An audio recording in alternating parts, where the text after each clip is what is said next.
en Guinée viennent de ce déni de démocratie. Je rappelle que Albert Camus disait que la démocratie, c'est pas, n'est-ce pas, la volonté de la majorité, mais le respect des minorités. Je rappelle que la démocratie est fondée sur la séparation des pouvoirs, et selon Montesquieu, et le suffrage universel. Malheureusement, la séparation des pouvoirs est loin d'être une réalité en Guinée. Comme vous le constatez, le pouvoir judiciaire, qui est, n'est-ce pas, protectrice de nos libertés, est sous tutelle de l'exécutif. Et alors, vous comprendrez bien que le scrutin n'est jamais respecté, et donc, c'est à l'origine de tous les problèmes. Mais quel est le problème? C'est que Jean-Jacques Rousseau a dit qu'il n'y a jamais eu de démocratie et il n'y aura jamais de démocratie. Et que l'une des conditions qu'il y ait une véritable démocratie, c'est que l'État soit faible, qu'il soit petit plutôt. Et qu'un État qui est petit a une population facile à mobiliser. La Guinée s'inscrit dans ce contexte de petit État. Mais quel est le problème? C'est que la mobilisation est un problème, un grand problème chez nous. Pourquoi? Parce que les démons de la division ont créé la division entre notre peuple.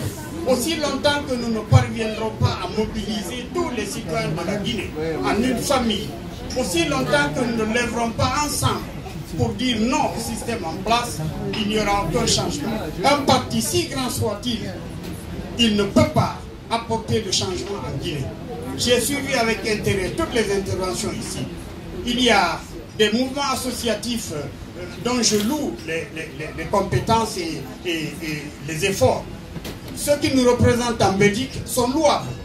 Nous avons des facultés intellectuelles appréciables.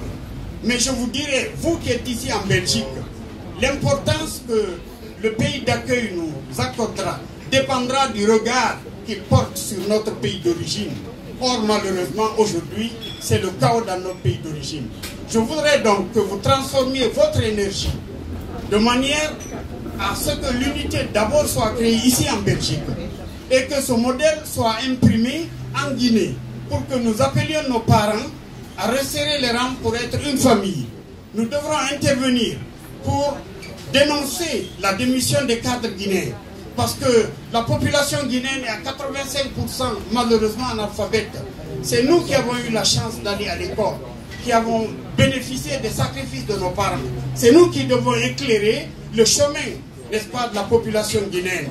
Et malheureusement, les cadres se laissent prendre en otage par les classiques du pouvoir, tenus par de petits intérêts, alors que tous les cadres pouvaient se mobiliser et dire non au système en place pour qu'il y ait des changements. Alors nous nous sommes inscrits dans le cadre de la création d'une coalition. Mais je voudrais vous dire que je m'inscris dans le cadre d'une coalition gagnante. Et j'ai dit que je voudrais rencontrer des leaders politiques et des acteurs, n'est-ce pas, de la scène politique qui soient déterminés à aller pour une coalition gagnante, à s'engager pleinement dans cette coalition, à se fondre dans cette coalition, pour que nous puissions mettre en place, n'est-ce pas, un leadership, qu'on puisse désigner un leader capable de porter le message, capable de susciter l'enthousiasme populaire, capable de recréer au niveau de la population guinéenne la confiance au peuple, la confiance en la politique, pour assurer notre victoire en 2020. Parce que si nous laissons en 2020, un seul mandat à ceux qui occupent aujourd'hui, n'est-ce pas, le leadership en Guinée, ils vont détruire la Guinée de manière que ceux qui viendront après nous passeront 50 ans à 100 ans pour réparer leurs dégâts sans succès.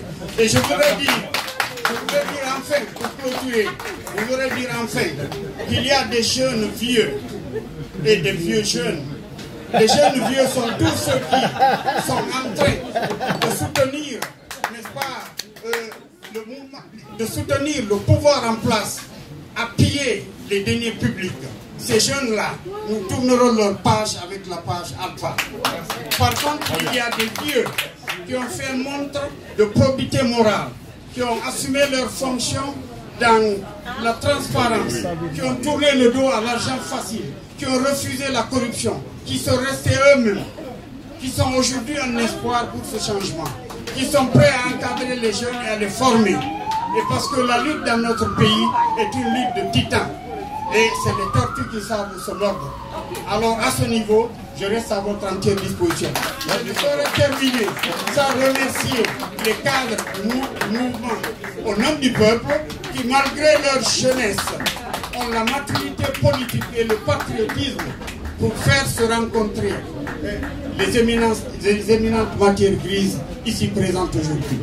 Et je prie Allah subhanahu wa ta'ala qu'il soit notre soutien, mais que nous nous levions tous pour mobiliser le peuple de Guinée vers la victoire, vers la prise de pouvoir par les moyens légaux, par les moyens constitutionnels. Je vous remercie. Bravo. Bravo, bravo, bravo. Encore un applaudissement pour notre doyen. Voilà, ça valait la peine. Merci. Et on va passer au prochain.